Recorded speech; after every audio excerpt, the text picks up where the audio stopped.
question is, Asian community or the ethnic minority community makes about 25%. How do you win the rest of the 75% votes? Well, I wish it was 25%. It's 10%. We take each constituency in exactly the same way. We have a message which should appeal, can appeal to every section of the community. Let me go through them. Peace, justice, equality. What does peace mean?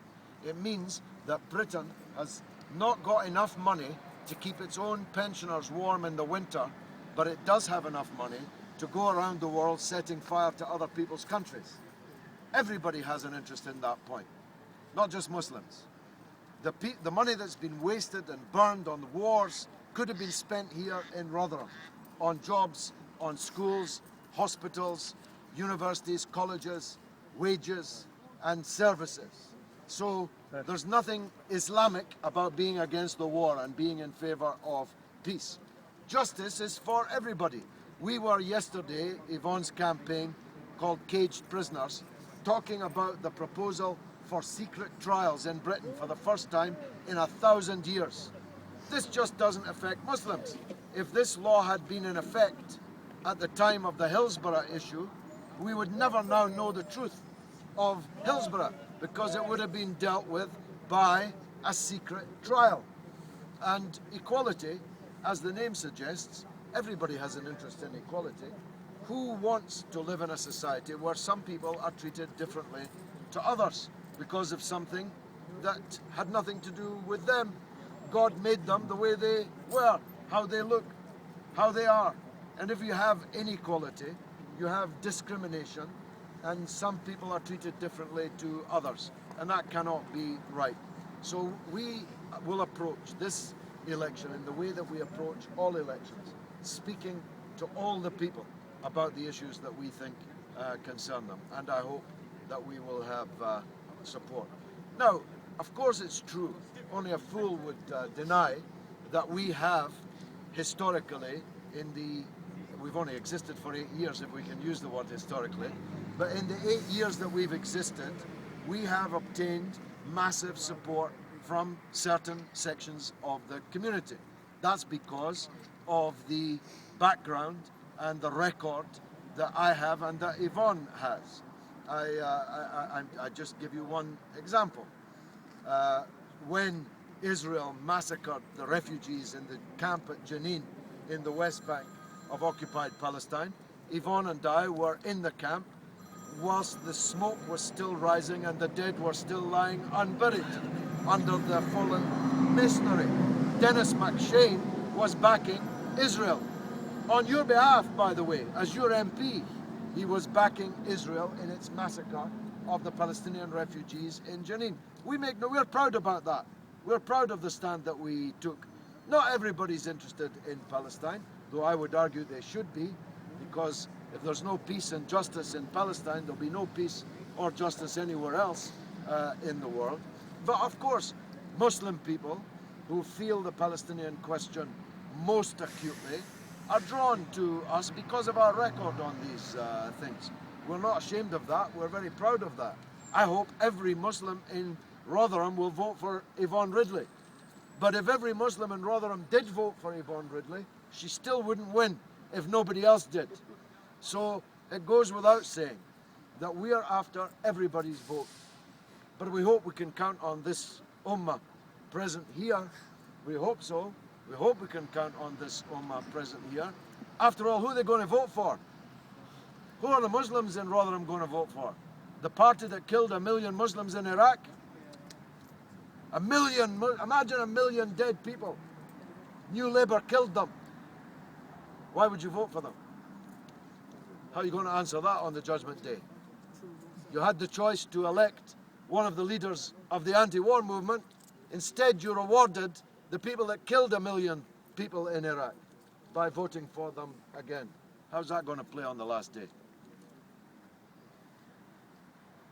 Any other points? Yeah. George, Brother. slowly. Welcome, slowly. I think with the recent events in Rotherham, Yeah. our concern here, everyone here, is EDL, BNP. I'm sorry I was a bit late, so I don't know if you've already touched on this question. my friend Amin must have asked you that. This is our main concern at the moment, is the EDL, BNP. Obviously, we've got a few issues in Rotherham. So how do you intend to tackle that, and how can you help our community in dealing with these people? Well, we have similar problems, of course, in Bradford and in Dewsbury and in other parts of our district. We have had the same visits from these fascist and racist organisations that you have.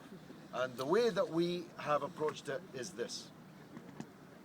Until he got thrown out, Sir Norman Bettison, the Chief Constable of West Yorkshire, took the view that these people had the right to goose-step their way through communities, insulting them, traducing their prophets, insulting their religion, inciting hatred against them, and even a determination to cause physical harm, both to persons and property. We took the view that these people are an illegitimate part of the British fabric, and they have no right to exercise democratic freedoms because they would destroy those democratic freedoms.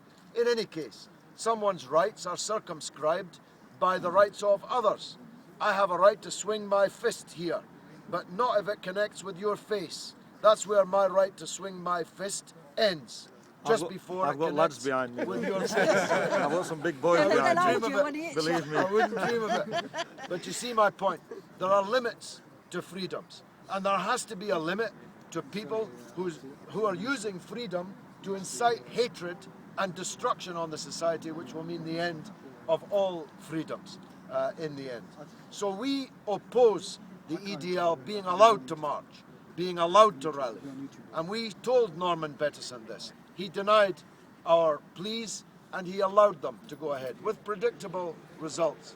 So our first line is these people should not be allowed to cause mayhem.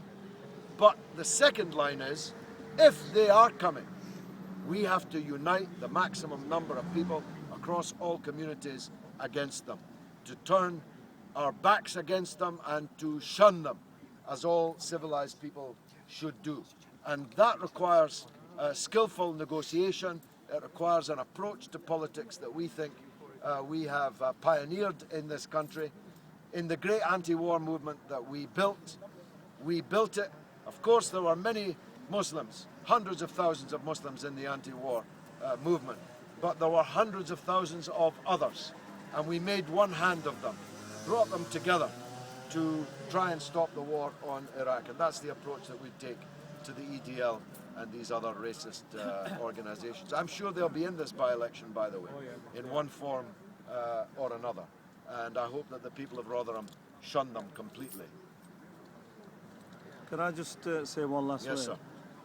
I think everybody here will agree with me that you've stood up for us, for Muslims, and I think we do look up on look on to you as an inspirational person. And I've personally been a big fan of you personally. I don't know much about the party, but you as a person, I think everybody will agree with me that we do in the Muslim or the Ummah around the world, we do have a lot of respect for you personally, you as a human being.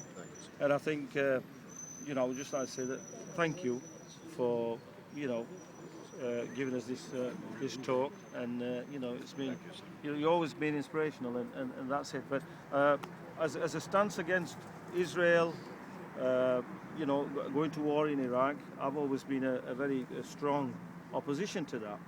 But as far as politics go, that's another issue for me. But personally, myself, I'm 100% with you, anti-Israel, anti-war. Thank you, sir. Well, I appreciate that very much, of course.